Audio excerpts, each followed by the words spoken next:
پچھلی دعا میں عمران خان صاحب کے لیے دعا کروائی تو اس پر جمعیت والے اور نون لیگ والے اس قدر بدتمیز ہوئے کہ میری دعا کا بھی مذاق اڑایا، اور کسی نے کالم بھی لکھا کہ وہ دعا کم تھی، قصیدہ زیادہ تھا۔ تو میں نے اس کی تعریف کی تو جمعیت والے علماء ہو کر مجھے اتنی گالیاں نکالی کہ اتنی گالیاں تو بازاری لوگ بھی نہیں نکالتے جیسے انہوں نے گالیاں نکالی۔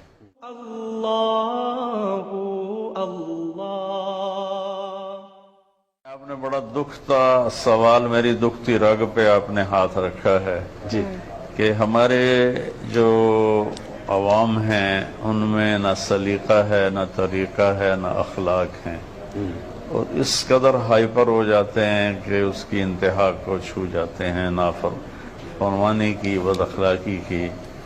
جیسے آپ نے فرمایا میرا اللہ کے فضل سے سیاست کے ساتھ کوئی تعلق نہیں، میں کسی سیاسی جماعت کا فرد نہیں ہوں، جی بالکل، اور سارے سیاسی لوگ میرے ہیں، میرے بھائی ہیں، میرے پاکستانی بھائی ہیں، میں سب سے ملتا ہوں کیونکہ میرا کام ہے اللہ کا پیغام پہنچانا۔ درست جی۔ اور کوئی کہتا ہے اللہ والے بادشاہوں کے پاس نہیں جاتے، بادشاہ اللہ والوں کے پاس آتے ہیں۔ میں نے کہا فرعون سے بڑا بادشاہ نہیں تھا اور موسیٰ علیہ السلام سے بڑا اللہ والا کوئی نہیں تھا، تو اللہ نے کہا اذهب الى فرعون انه طغى، جا فرعون کو دعوت دے، وہ سرکش ہو گیا ہے۔ چونکہ مدت ہوئی سیاد نے چھوڑا بھی تو کیا، تاب پرواز نہیں، راہ چمن یاد نہیں۔ ایک زمانہ ہوا یہ امت اپنے مقصد دعوت کو بھلا بیٹھی، تو اب کوئی ان کو پتہ ہی نہیں چلتا کہ اس کام کے تقاضے ہیں لوگوں کے پاس جانا۔ میں 92 سے شاہ جی مل رہا ہوں بادشاہوں سے، اس وقت اتنا میڈیا نہیں تھا تو چیز اوپن نہیں ہوتی تھی۔ جب محترمہ بے نظیر بھٹو شہید رحمت اللہ علیہ کی شہادت ہوئی، میں مدینہ میں تھا، تو میں وہاں سے آیا، میرا گاؤں ملتان کے کوئی 1.25 گھنٹے کی ڈرائیو پر ٹورڈز لاہور ہے۔ ملتان سے میں نے فلائٹ لی، میں کراچی گیا، وہاں دوستوں کو ساتھ لے کر میں گڑھی حبیب اللہ پہنچا، ان کی قبر پہ فاتحہ پڑھا۔ بھٹو صاحب رحمت اللہ علیہ تو ہمارے حل دل عزیز تھے، ان کی قبر پہ فاتحہ پڑھا، سارے بھٹو خاندان پہ فاتحہ پڑھا۔ تو اگر اس وقت میڈیا زندہ ہوتا تو نون لیگ والے، جمعیت والوں نے مجھے کہنا تھا یہ بھی پیپل پارٹی کا چمچہ ہو گیا ہے اور یہ بھی ان سے کچھ لینا چاہتا ہے۔ پھر میاں نواز شریف صاحب حکمران تھے، میں حکمرانوں کے لیے بد دعا نہیں کرتا ہوں، ہمیشہ دعا کرتا ہوں۔ اچھی بات ہے۔ بد دعا کرنے کا کیا فائدہ، وہ ہلاک ہو جائیں۔ دعا کرنے کا فائدہ ہے کہ وہ بھی ہدایت پہ آ جائیں گے، ملک بھی ہدایت پہ آ جائیں۔ میں شہباز شریف صاحب کے لیے، میں نواز شریف صاحب کے لیے، میں اللہ کو گواہ بنا کے کہہ رہا ہوں، میں نے حرم میں دعائیں کی، میں نے طواف میں دعائیں کی، میں نے ان کے سلام پہنچائے، میں نے ان کے لیے کھڑے ہو کر مواجہ شریف اور روضہ رسول کے سامنے کھڑے ہو کر ان کے لیے دعائیں کی کہ اللہ ان کو صحیح رہبری فرما۔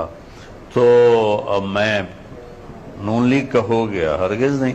میں نے بیگم کلثوم نواز رحمت اللہ علیہ کا جنازہ پڑھا تو پی ٹی آئی والوں نے میرے پر چڑھائی کر دی، چمچہ ہے، حکومت درباری ہے۔ اور اب جب میں نے عمران خان کی تعریف کی جس کا وہ حقدار ہے، اللہ کی قسم میں نے خوش آمدی ہوں۔ میں نے پچھلے بھی اپنے واضح کیا تھا کہ میں آج تک حکمرانوں سے شرمندہ نہیں ہوں، کہ میں نے ایک تھیلے ایک پیسے کا میں نے ان سے کبھی نفع نہیں اٹھایا، اور صرف کبھی چائے یا کھانا۔ تو میں عمران خان کی تعریف اس لیے کرتا ہوں کہ وہ تعریف کے قابل ہے، اور غلطیاں ہر انسان میں ہوتی ہیں۔ تو میں نے اس کی تعریف کی تو جمعیت والے علماء ہو کر مجھے اتنی گالیاں نکالی کہ اتنی گالیاں تو بازاری لوگ بھی نہیں نکالتے جیسے انہوں نے گالیاں نکالی، اور پتہ نہیں کیا کچھ کہا۔ میں اس کو دفع کرتا ہوں اللہ کے فضل سے، میں اپنے دل میں سب سے اپنے من کو صاف رکھتا ہوں۔ مولانا صاحب یہ تو آپ کی اعلیٰ ظرفی ہے، اور یقیناً پھر جو دین کی خدمت آپ کر رہے ہیں اس میں تو ان باتوں کی گنجائش ہی نہیں ہے، نظر انداز کرنا۔ میں اپنی بات پوری کر لوں۔ ہاں، تو عمران خان کی میں نے تعریف کی تو جمعیت والے کہتے تھے یہودی ایجنٹ ہے، یہودی ایجنٹ ہے۔ تو اس پر میں کہتا تھا عمران بہت اچھا آدمی ہے، بڑی محنت کر رہا ہے، بڑی کوشش کر رہا ہے۔ تو نون لیگ والے ناراض ہو گئے، جمعیت والے ناراض ہو گئے کہ یہ پی ٹی آئی کا چمچہ ہو گیا۔ اللہ کے فضل سے میں نے ان کے پاس چمچے سے کوئی ایک آدھ مٹھائی کا ٹکڑا تو کھایا ہے، چمچہ میں نہیں بنا ہوں۔ اللہ نے مجھے اپنے گھر میں اتنا کچھ دیا ہے ماشاءاللہ کہ میری اگلی نسلیں بھی اسے آرام سے کھا سکتی ہیں۔ تو اتنی تکلیف ہوتی ہے، اپنے دکھلی رگ پہ ہاتھ رکھ دیا صحیح کہہ رہے کہ ہیں۔ چلو عام لوگ تو گالیاں نکالتے ہیں۔ پچھلی دعا میں میں نے عمران خان صاحب کے لیے دعا کروائی تو اس پر جمعیت والے اور نون لیگ والے اس قدر بدتمیز ہوئے کہ میری دعا کا بھی مذاق اڑایا، اور کسی نے کالم بھی لکھا کہ وہ دعا کم تھی، قصیدہ زیادہ جی تھا۔ جی تو ہمارے لوگوں میں نہ شعور ہے، نہ علم ہے، نہ ادراک ہے۔ ٹھیک ہے، ہم ایک سیکنڈ میں ہائپر ہوتے ہیں، جی ایک ہاں۔ سیکنڈ میں۔ تو اللہ کا فضل ہے، میں سب سے دل جو مجھے گالیاں بھی نکالتے ہیں میں ان کے لیے اپنے دل کو صاف کرتا ہوں۔ نہیں مولانا صاحب، یہ آپ کی اعلیٰ ظرفی ہے، یہ آپ کی اعلیٰ ظرفی ہے۔ چند دن پہلے ایک ساتھی نے مجھے فون پہ اتنی سنائی کہ مجھے 50 سال میں کبھی کسی نے اتنی بدتمیزی کے ساتھ کسی نے بات نہیں کی جتنی اس نے کی، اور اللہ کی قسم، اس کے کبریائی کی قسم، میرے دل میں اس کے لیے ایک رائی کے برابر کوئی میل نہیں۔ زبردست۔ لیکن 2 دن میں سر درد میں پکڑا رہا کہ اس نے فائر اتنے کیے تھے کہ اس نے مجھے ہلا کے رکھ دیا۔ آپ کی وسیل میرا قلبی ہے۔ سیاست سے کوئی تعلق نہیں، میرا تعلق تبلیغی جماعت سے ہے اور موت تک رہے گا۔ انشاءاللہ۔ میں تبلیغ والا ہوں، میرا کام ہے ڈاکیے کا کہ میں نے سب کے پاس جانا ہے، سب کو اللہ کا پیغام سنانا ہے۔